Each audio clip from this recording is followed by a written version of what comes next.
Gue bilang begini ke TB nih, Mi. Gue kirain kita bakal jalan di kuburan. Ternyata cuma patung kuda kayak gini. Di tempat rumah gue juga ada patung kayak gini buat mainan anak-anak. Tapi palanya nggak ada, Mi. Pala kuda itu nggak ada. Jadi cuman gini buat pegangannya doang. Kan begini nih, set. Ini pala nih. Kuda kayu. Nah, cuman sampai segini doang. Selamat malam, balik lagi bersama gue Fahmi di Jembatan Hitam. Kali ini gue ngedatengin narasumber yang udah tentu kalian pada tahu semua lah narasumbernya. Langsung saja kita sapa narasumbernya di sebelah gue ini. Bang Nardi, apa kabar Bang? Alhamdulillah baik Bang Fahmi. Baik nih ya. Baik. Lagi sibuk apa nih Bang? Lagi sibuk rebahan aja sih. Rebahan aja? Iya. Di rumah aja ya, kamu rebahan. Iya, kamu rebahan. Kamu rebahan. Ke studio JH kali ini membawa cerita apa nih Bang? Iya, gue juga Kasih. di sini gue berterima kasih ya udah disambut lah. Siap. Di Basecamp Jembatan Hitam. Iya. Nah, di kesempatan kali ini gue bakal membawain mungkin cerita pendakian pertama gue dan terakhir gue dan sampai saat ini gue belum pernah balik lagi ke gunung itu. Santai, tahan dulu Bang. Pasti Siap. yang di rumah bakal penasaran. Tetap tunggu ceritanya di Jembatan Hitam.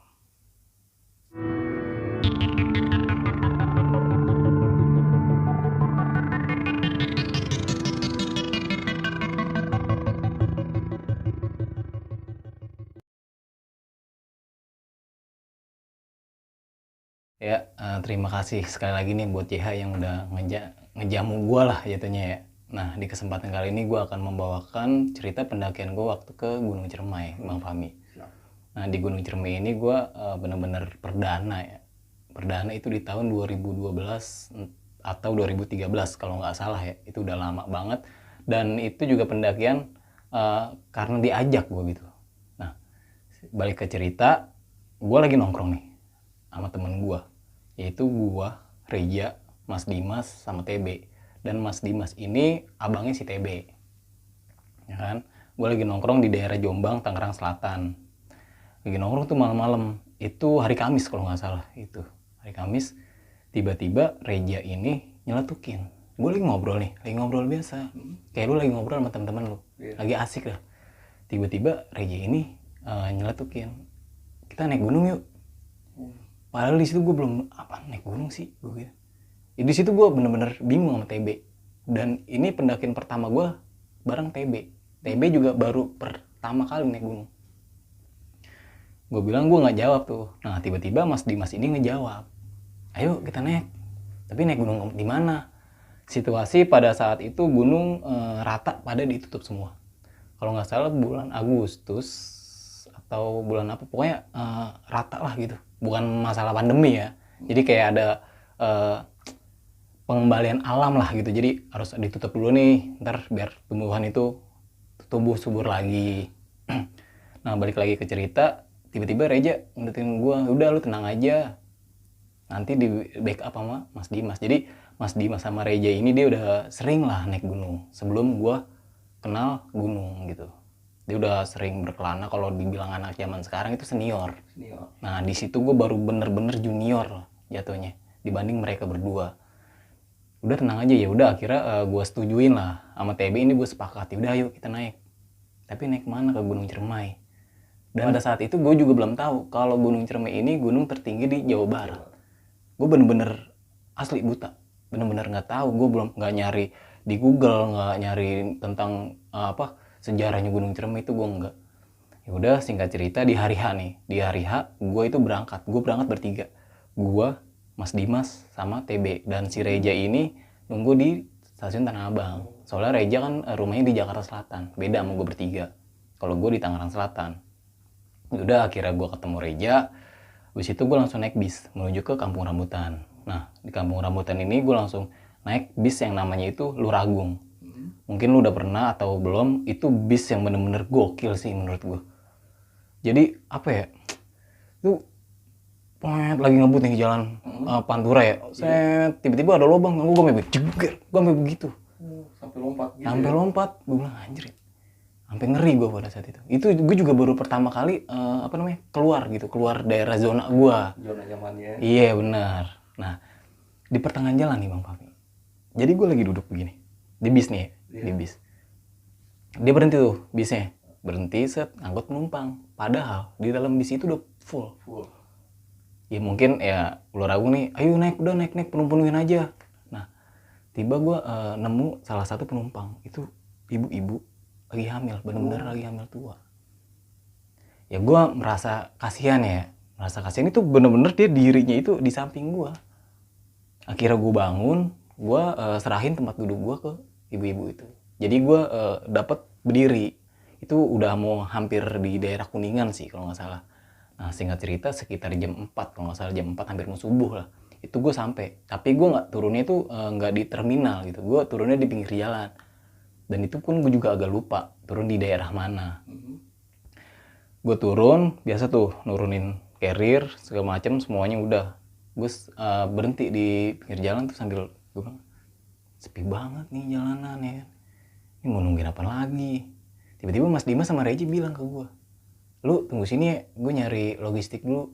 Dan pada saat itu gue juga logistik nggak bawa dari rumah gitu, nggak beli dari rumah. Gue belinya di daerah. On the spot ya. Iya, On the spot di situ. biar ringan lah jatuhnya.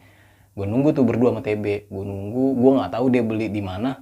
Tapi yang gue lihat pada saat itu sepi, nggak ada. Ini mau beli di mana? Soalnya udah mau subuh kan, ya mungkin di pasar. Tapi kalau misalnya pasar di mana, gue nggak tahu. Tapi pada saat itu gue cerita sih Reja ke gue, dia udah pernah naik ke Gunung Ciremai sebelum bareng sama gue gitu. Oh ya udah gue nunggu kan tuh sama TB. Tiba-tiba 30 menit dia datang. Udah yuk, udah mau jam 6 nih. Kita berangkat ke base camp. Naik kapan Mas? Gue nanya tuh ke Mas Dimas. Ntar nih nungguin angkot. Biasanya angkot jam segini ada nih ke base camp Lingkarjati. Nah pada saat itu gue naik Gunung Ciremai via Lingkarjati. Iya. Ya udah akhirnya gue tunggu, datang nah nih angkot set sampai gue di base camp. Nah sampai di base camp ini gue agak sedikit aneh ya Bang Fahmi ya. Iya. Mungkin lu pernah naik kan? Lu pernah naik kan? Iya, ke Ciremai juga sih. Nah, pernah kan? Nah, lu tahu situasi base camp Ciremai tersebut? Ciremai ya. Apa namanya? Pos Simaksi, sampingnya ada warung. Udah. Nah, depan itu kayak ada tempat duduk. Tempat duduk benar. Nah, tapi sekarang ini katanya udah beda.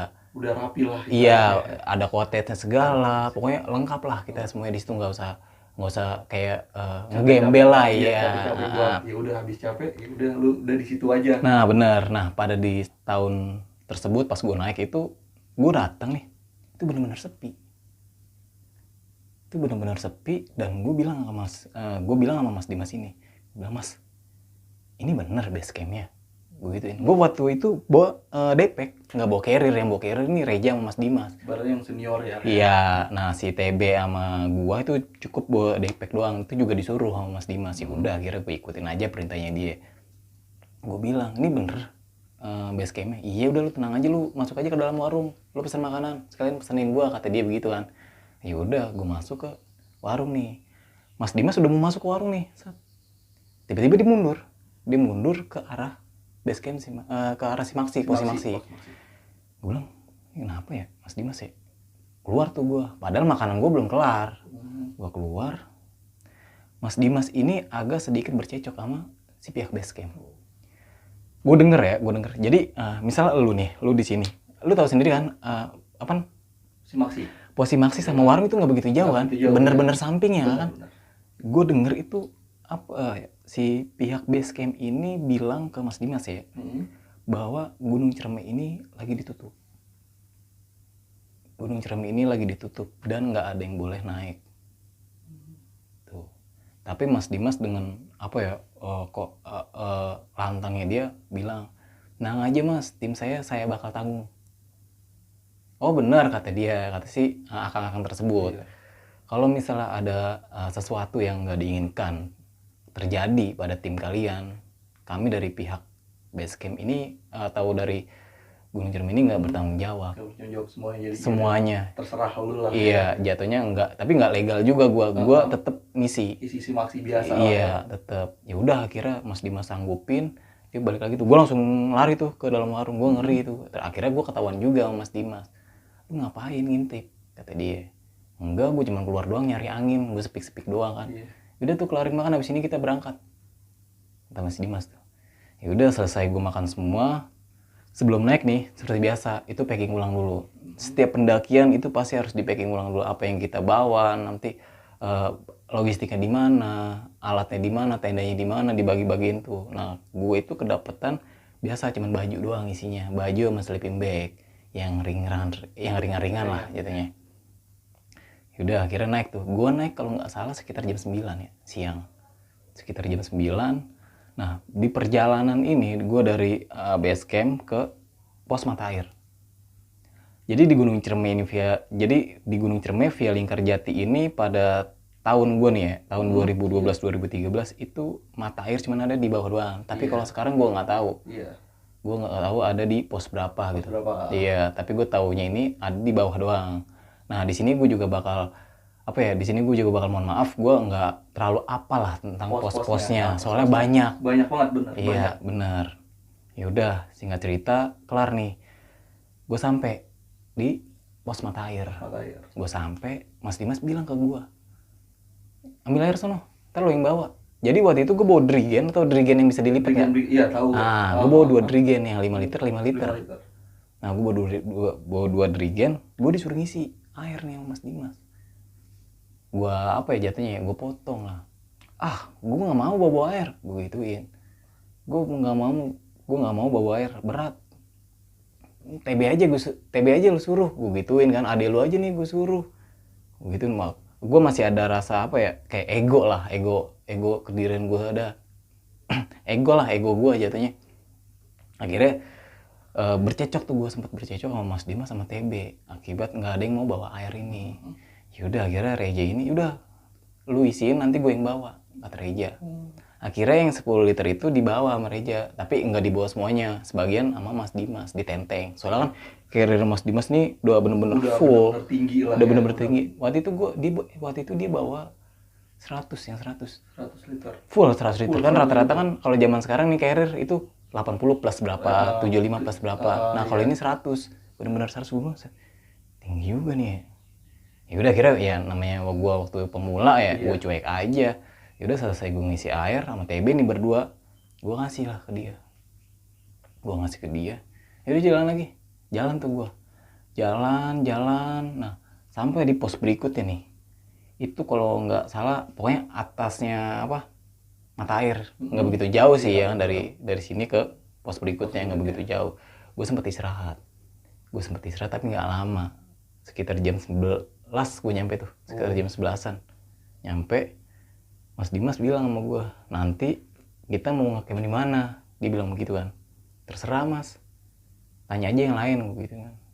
Kata Reja jawab, ya udah kita ngecamp di Sangga Buana 2 aja, soalnya nggak begitu jauh dari puncak. Bener kan? Bener. Nah, ya udah, terserah dah Mas, gue ngikut aja. Kan gue belum tahu apa-apa. Karena di situ baru pemula ya. Nah, gue bener-bener baru pemula itu nih. Gue belum tahu tentang apa sih nih, vegetasinya seperti apa, jalannya seperti apa. Udah, gue main nyelonong aja jalan. Treknya nggak tahu gimana nya, nah, ya kan. Balik lagi ke cerita, akhirnya gue melanjutin perjalanan nih. Sampailah gue di pos yang namanya itu Kuburan Kuda. Nah, sebelum gue nyampe di pos Kuburan Kuda ini, gue udah punya bayangan gitu, udah punya mindset. Jadi sebelum gue naik itu, gue udah dikasih tahu sama Reja, nanti kita bakal ngelewatin pos yang namanya itu Kuburan Kuda. Gue bener-bener nggak tahu. Dalam pikiran gue apa itu? Gue di jalan di tengah nih, kayak lu jalan di tengah. Kanan kiri lu nih kuburan. Itu yang ada di pikiran gue waktu itu ya. Nah, pas sampai gue di pos Kuburan Kuda ini, lu mau tau nggak? Tiba-tiba kaget gue. Jadi bener-bener nggak sesuai dengan ekspektasi gue. Jadi di pos Kuburan Kuda itu cuman patung kuda. Kalau di tahun lu waktu itu pernah naik Gunung Ciremai kalau nggak salah. Pernah, benar. Gue nggak tahu di tahun lu tersebut masih ada apa enggak tuh patung kuda. Iya, benar, Tugu Kuda yang bawahnya terus atasnya ada kuda. Ada kuda. Tapi sekarang katanya udah nggak ada. Udah dipindahin. Benar. Cuman ada itu. Dan di situ gue sempet ngeledek berdua sama TB. Gue nyampe nih di pos Kuburan Kuda. Nyampe nih, kan posisi pendakian gue pada saat itu kan Mas Dimas, gue, TB, sama Reja. Jadi Reja ini sweeper. Mas Dimas ini jadi leader. Gue disalip tuh gue sama Reja. Udah sampai di pos Kuburan Kuda nih, disalip. Dia itu diriin fly seat. diriin flashit buat gua makan siang. Soalnya kan gua nggak makan siang. Iya. Istirahat. Istirahat, iya. Gua sampai di pos kuburan kuda itu kalau nggak salah ya sekitar jam 12:30 atau jam 1-an. Tuh. Jalan gua landai. Jalan gue itu apa ya? Nggak begitu cepet, santai. Jalan gue tuh. Yaudah, pas Reja udah kelar dah tuh diriin flashit, dia buka isi ranselnya. Nah, isi ranselnya Reja ini isinya logistik semuanya. Logistik, nah dia masak tuh, gue sempet gue bercanda sama TB, gue agak apa ya, ngecengin tubuh itu. Tubuh kuda lah. Iya. Kuda itu gue bilang begini ke TB nih, Mi. Gue kirain mah kita bakal jalan di kuburan, ternyata cuma patung kuda kayak gini. Di tempat rumah gue juga ada patung kayak gini buat mainan anak-anak. Tapi palanya nggak ada, Mi. Pala kuda itu nggak ada, jadi cuman ini buat pegangannya doang. Kan begini nih, set. Ini pala nih. Kuda kayu lah. Nah, cuman sampai segini doang. Palanya nggak ada. Gue selain cengin, itu pada saat itu cuaca benar-benar masih terik. Benar-benar terik. Entah nggak? Tiba-tiba petir. Jedar. Di situ gue langsung kaget berdua sama TB. Lu sih lagian, gue saling nyalah-nyalahin dah. Nah, tegur gue Mas Dimas. Lu tadi ngomong apa nih emang di sini? Lu kalau punya omongan dijaga, kata Mas Dimas. Ya gue berdua baru pendakian. Gue nggak tahu etika pendaki itu kayak gimana. Terus pokoknya tentang pendaki ini tuh gue bener-bener nggak tahu, bener-bener nol lah gue pada saat itu ya. Gue bener-bener nol. Ya udah gue minta maaf lah sama Mas Dimas. Gue minta maaf, tetap tuh gue domelin. Ya udah biarin dah. Udah nih makan, kata Reja. Udah lu nggak usah ngeceng-ngecengin begitu, udah nih makan. Ya udah gue makan, sebat. Itu posisi gue lagi di dalam ini tuh, flashit. Lagi di bawah flashit gue. Lagi bawah flashit. Nah, tiba-tiba hujan nih. Padahal panas nih, yang gue bilang. Padahal panas, tiba-tiba mendung langsung hujan. Hujan itu langsung deras. Untungnya kan gue neduh di flashit lah. Iya. Buka flashit lah. Iya. Untungnya gue neduh di flashit. Ya hujan lagi Mas, gimana nih? Gue nanya kan ke Mas Dimas. Udah nungguin hujan aja, berhenti. Niat awal gue istirahat di kuburan kuda ini cuma setengah jam. Nah, kita nggak tahu kan alam itu berubah kapan aja kan. Iya. Akhirnya itu gue di kuburan kuda kalau nggak salah ya 1 jaman di kuburan kuda tuh. Ya udah gimana Mas? Yaudah tungguin aja. Gue nungguin. Nah, posisi gue itu kan lagi deprok. Carrier tetap di belakang gue nih. Carrier pada di belakang gue, tas pada di belakang gue. Posisinya Mas Dimas ini, TB, gue, Reja. Gue lagi madep begini nih, lagi madep ke arahnya Mas Dimas. Mas Dimas kan ada di sini gue. Reja posisinya di belakang gue dong. Iya. Nah, Reja ngadepnya ke arah sana nih. Jadi kalau di kuburan kuda itu kan di sebelah kanan itu kayak dalam hutan. Iya. Nah bener kan, alang-alang banyak. Ya. Reja madep ke sono nih. Iya. Itu posisi lagi hujan. Dia madep ke sini. Ini yang dia ceritain ya sama gue ya. Ini yang dia ceritain bahwa pada saat hujan tuh Reja ngelihat sosok nenek-nenek. Nenek-nenek bener-bener raut wajahnya itu bener-bener nenek. Itu Reja bilang pas udah turun ya, pas udah gue kulas balik lah, pas udah turun di base camp ini. Gue juga sempet ngerasa jadi Reja ini nyenggol gue gitu, ngasih tahu gue, "Lah lu ngeliat nggak itu?" Tapi yang gue lihat itu nggak ada. Tapi Reja ngejelasin gue itu bahwa dia itu ngelihat sosok nenek-nenek yang ada di depan dia dan senyumin dia. Dia nenggor gue, kan posisi gue lagi begini. Iya. Dia tiba-tiba begini. Lihat kanan lu. Kenapa sih? Gue gitu kan. Kenapa sih? Lihat kanan lu. Gue lihat. Nggak ada, bener-bener nggak ada. Apaan sih? Lu nggak ngeliat? Enggak, gue nggak ngeliat. Gue gituin ke Reja. Akhirnya gue tanya ke Mas Dimas ini. Mas, ini Reja kenapa sih? Gue gituin. Lu ngeliat apaan aja? Itu Mas. Cuman itu doang. Mas Dimas udah paham. Soalnya kan, udah sering lah. Dia udah sering naik. Yaudah yuk. Kita langsung pakai jas hujan aja. Itu posisi hujan belum berhenti. Kita jangan lama-lama di sini, kata Mas Dimas. Serius nih, jalan Mas, gue gitu kan. Emang ada apaan sih? Gue bener-bener nggak tahu tuh pada saat itu ya. Gue bener-bener nggak tahu. Yaudah pakai jas hujan aja, kita langsung jalan. Nih kita kalau misalnya nunggu di sini mau nyampe jam berapa ngecamp? Posisinya Sangga Buana 2 itu masih jauh posnya. Ya udah akhirnya pakai jas hujan semua tuh. Pakai jas hujan semua. Lipet playseat lah, lipet playseat ditaruh di kayak ransel gua, taruh ransel gua, jalan tuh gua. Nah, pergerakan pada saat itu masih sama, Mas Dimas depan, belakangnya gua, terus belakang gua TB, dan belakangnya lagi Reja. Jalan. Nah gua lupa nih pos selanjutnya, namanya pos selanjutnya. Pokoknya gue ngeliat situasi pada saat itu posnya ya, itu kayak ada rumah gede, ya nggak rumah sih, kayak apa sih, kayak bangunan gede buat shelter lah jatuhnya. Nah depan itu ada pohon gede. Nah sampai gue di pos berikutnya nih setelah kuburan kuda. Di situ bener-bener keajaiban sih menurut gue ya. Lu mau tau nggak? Di pos selanjutnya itu bener-bener kering nih. Jadi basahnya pas di pos kuburan kudanya pos aja. Kuburan kuda. Tapi di perjalanan gue menuju ke pos berikutnya itu masih dihujanin. Nah sesampainya gue di pos berikutnya itu bener-bener kering, nggak hujan, nggak ada setetes air pun jatuh. Nggak ada setetes air pun. Lu tahu kan tanah Jawa Barat itu kalau misalnya itu kan lembab banget, licin, ya kan? Beda sama Jawa Tengah, pegunungan Jawa Tengah. Di situ gue kaget, gue tanya ke Mas Dimas, Mas, udah diem aja. Jadi Mas Dimas tahu. Dan pada saat itu sepi.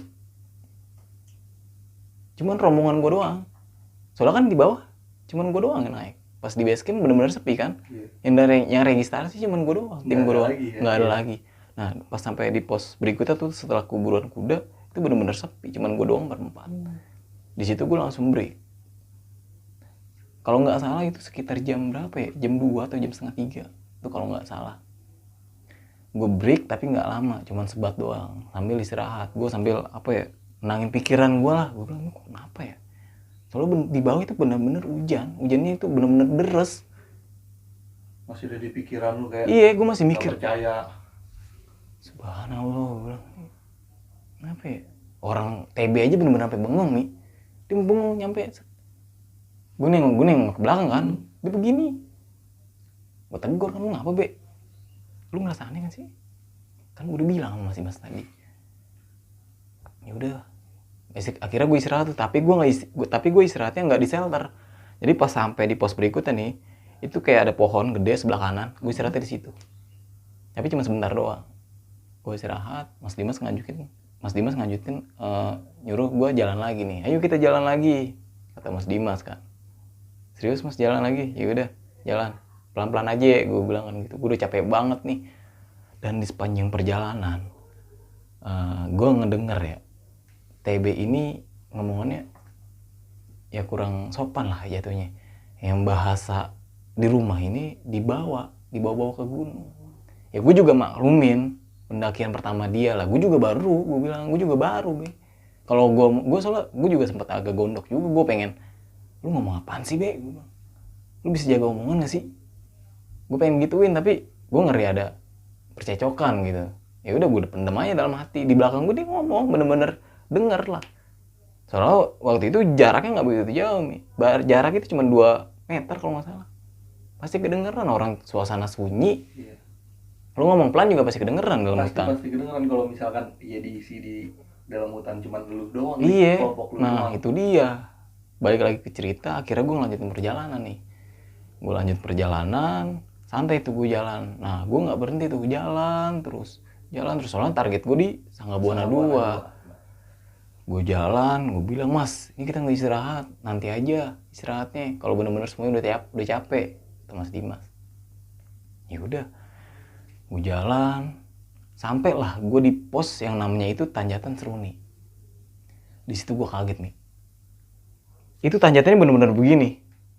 Gue bilang, anjir. Mas Dimas udah jalan duluan. Gue bilang, Mas, ini bener jalannya. Lu ngapain diem ayo jalan? Udah jam berapa nih? Pada saat itu ya, itu udah jam 4 kalau nggak, jam 4 atau jam setengah 5-an. Bener-bener udah sore. Terus jalannya gimana? Jalannya jangan lurus, kata dia. Maksudnya jangan lurus aja gitu. Terus kakinya harus, jadi lu jalan tuh kayak ngengkang begini. Iya. Jadi kan Tanjatan Seruni tuh kayak turunan air gitu, jalur air. Jadi gue harus agak ngangkang gitu jalannya. Ini jalannya begini, iya biar lu nggak capek jatuhnya, buat pompangan kata dia. Nah dapat ilmu lagi kan gue dari dia. Ya udah akhirnya gue pakai tuh, anjir tuh gue bener-bener capek tuh. Tanjatannya bener-bener tinggi. Orang menurut gue kan dari ya pos mata air tuh sampai sebelum situ masih biasa, masih Santai santai jalannya. Pas nyampe Tanjatan Seruni, wah anjir, gila. Itu dalam hati ya, gue udah ngomong gitu, anjing, jalan begini banget. Aduh, gue jalan. Selesai tuh gue ngelewatin Tanjatan Seruni. Gue kira udah kelar. Ternyata belum nih. Penyiksaan nanti di depan mata. Iya. Pas gue jalan, set. Mas Dimas udah ngeluncur duluan. Udah paling jauh lah dia. Set. Mas, ini beneran lu nggak? Mas, gue bilang, Mas ini lu beneran ngasih jalan. Gue ngeliat pelangnya.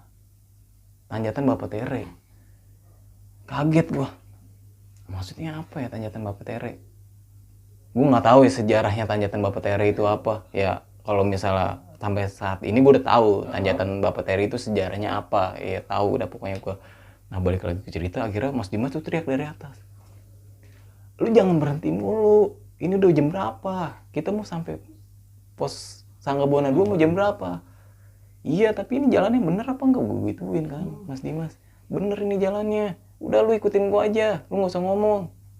Lu diem aja kata Mas Dimas kan. Ya udah gue agak diomelin kayak gitu ya, sempat ngedown juga dan sempat kesel juga gue. Ya namanya baru pertama kali ya, ego itu ya sering banget lah jatuhnya. Ego itu gue malah lagi tinggi-tingginya itu. Yang namanya ego. Akhirnya gue udah kesel kan. Udahlah gue jalan aja. Gue jalan, Reja sama TB ini masih diem di belakang. Dia masih diem, ngasih ngikutin gue gitu. Gue jalan itu kalau nggak salah hampir mau maghrib nih. Baru di Tanjatan Bapak Tere. Sedangkan pada saat itu gue itu bawa headlamp cuma 2. Orang gue ada 4 kan. Iya. Gue bawa headlamp itu cuma 2 doang. Sisanya pakai HP. Balik lagi ke cerita, gue jalan, gue bilang anjrit. Capek banget nih.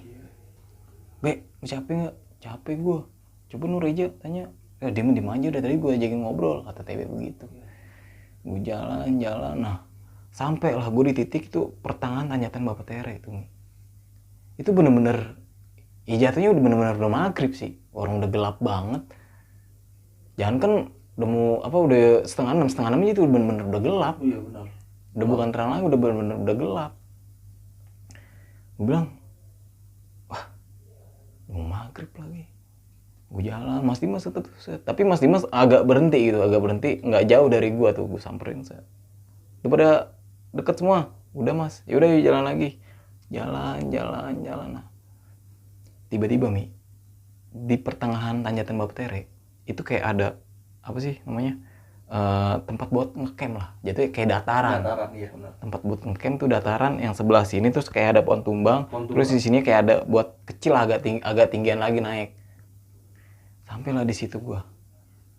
Lo tau nggak? Di sini gue bener-bener yang pertama kali sih gue ngalamin. Pas sampai di pertengahan Tanjatan Bapak Tere, itu gue mendengar suara gamelan nih. Gamelan itu bener-bener ada di telinga kiri gue. Berbarengan sama suara ajan nih masalahnya. Tapi gue masih berpikir positif ya. Di pertengahan Tanjatan Bapak Tere, suara ajan masih kedengeran di permukiman warga. Gue berpikirnya begitu, berpikir positif. Yang bener-bener yang gue anehin, suara gamelan nih. Yang denger itu bukan gue doang. Semuanya, 4-4-nya. Temen gue itu semuanya denger. Sampai Mas Dimas gue, Mas, udah kita break di sini dulu. Baca yang lu bisa, kata dia. Lu baca-bacaan aja udah. Itu bener-bener nyaring itu. Suara aja sama suara gamelan berbarengan. Nah, suara aja ini udah selesai. Suara gamelan ini makin kenceng. Gue sampai begini. Gue pada saat itu gue sampai, ya Allah, gue bener-bener takut gue. Nggak lama, akhirnya suara gamelan itu hilang. Hilangnya tapi nggak langsung dari kenceng nih. Nggak hilang. Jadi hilangnya bertahap, lama-lama pelan, kayak kesapu angin aja tuh. Kayak kesapu angin. Mas Dimas bilang sama gue, kita mau lanjut apa mau ngecamp di sini? Di sini bisa buat ngecamp, kata dia. Gue sih bener-bener udah gak kuat mas, gue gituin. Gue bener-bener gak kuat, gue bener-bener mau turun lah jatuhnya. Gue mau pulang. Udah nyerah dah tuh di situ. Gue bener-bener udah nyerah sih. Gue bener-bener udah nyerah, gue udah bener-bener gak kuat lah jatuhnya. Mas Dimas bilang sama gue, lu udah jauh-jauh dari Jakarta, lu terus udah nyampe sini, terus lu mau pulang, lu cuma nyampe-nyampein doang. Kasih motivasi lah gue sama dia, biar nggak, biar jatuhnya biar jangan nyerah. Iya. Lu tanya mas sama adek lu, dia kuat apa enggak? Lu nggak usah komenin gue gituin. Ego gue masih tinggi, gue bilang pada saat itu ego gue masih tinggi. Lu tanya ke TB, dia masih kuat apa enggak? Dia yang ngajakin gue pulang, gue gituin. Makanya lu kalau misalnya punya omongan dijaga, lu nggak boleh omongan sembarangan di sini. Di sini lu tamu, di sini lu bukan tuan rumah. Tuan rumah itu beda adanya. Gituin gue mas Dimas, diomelin lah jatuhnya gue. Diceramain, bener-bener ceramain, abis tuh gue. Ya udah akhirnya Reja ini ngomong, yaudah kita ngecamp di sini aja. Nggak usah di Sanggabona 2, kita ngecamp di sini aja. Ya udah tuh, akhirnya gue ngecamp. Mas Dimas ngeluarin tenda yang ada di carrier-nya semua tuh, alat-alatnya ada di, pokoknya ada di Mas Dimas carrier-nya. Dan di ransel di carrier Reja ini logistik sama air. Dia keluarin semua. Nah Reja ini masak, Mas Dimas ini dirin tenda. Gua sama TB cuma bengong. Gue bengong berdua lagi duduk begini. Ya gue bener-bener nggak tahu harus ngapain. Gue mau dirin tenda nggak ngerti. Ya akhirnya gue cuma ngeluarin barang etas yang ada. Barang-barang yang ada di tas. Gue keluarin tuh. Nah akhirnya gue ditegur sama Reja. Lu ngapain bengong berdua di situ? Lu menungguin apaan? Menungguin setan lu di situ? Reja ngomong gitu. Ya terus gue harus ngapain? Gue harus lompat-lompat di sini. Lu cari kayu sono, buat nanti malam kita bikin api unggun. Reja, lah gue nyari kayu di mana, Blay? Di sini hutan, gue bilang. Begitu. Gue ngeri. Jatuhnya gue berpikir apa? Gue ngeri nyasar. Ya lu cari di bawah tuh, jangan jauh-jauh, kata Reja. Nih, lu pakai headlamp. Dilempar tuh headlamp satu. Terus gue nyari di mana? Itu bawah, sebelah kiri aja lu nyari. Jadi gue turun sebelah kiri. Jadi kan tanjakan Bapak Tere begini kan ya. Nah sini kan kayak ada semak-semak, alang-alang lah. Itu banyak tuh ranting-ranting yang jatuh. Gue ambilin tuh. Ya udah akhirnya gue ngambil tuh berdua sama TB. Gue turun, nggak jauh itu sekitar 5 meter lah. 5 meter gue turun. Lagi gini nih. Gue yang ngambil ayu, TB yang ambilin. Jadi soalnya headlamp ada di gue. TB megang ini gue. Gue bilang, Be, jangan kenceng-kenceng. Gue bilang, nih, sobek ini jaket gue gitu. Gue masih pakai jaket yang warna merah, masih ada. Jaket ini, sobek nih jaket gue gitu kan. Ya terus gue harus gimana? Ini gelap banget, Blay, kata dia. Ya udah jangan kenceng-kenceng, gue bilang, biasa aja. Yaudah nih, ambil. Nah, pas gue lagi ngambilin kayu nih yang jatuh nih ya. Itu gue sama TB, itu bener-bener denger suara. Suaranya itu bener-bener kencang. Ya posisi gue sama tenda itu nggak begitu jauh sama tempat camp. Kelihatan lah ya di atas ya. Iya, nggak begitu jauh lah, pokoknya sekitar orang gue cuma turun 5 meter doang, nggak begitu jauh. Nah, gue denger suara Reja. Suara Reja itu manggil nama gue. Lu ngapain di situ? Gue denger suaranya kayak gitu. Gue denger itu nggak 2 kali, bisa lebih. Lu ngapain di sini? Be, lu denger suara nggak?